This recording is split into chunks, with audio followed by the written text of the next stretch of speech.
3, 2, 1, štart!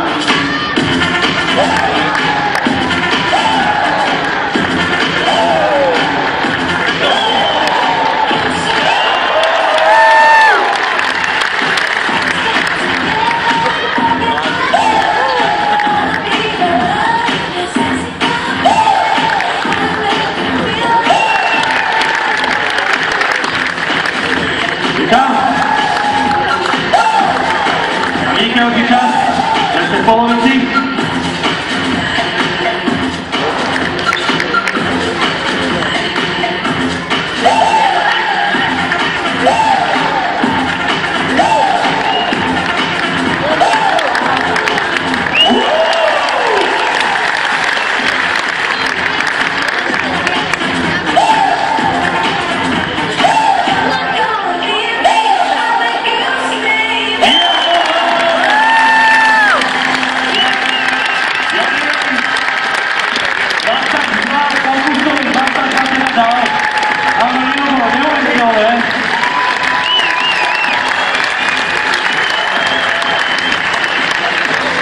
Pane Kristuce, pane Kovačeviče, čo mu na to odpověď?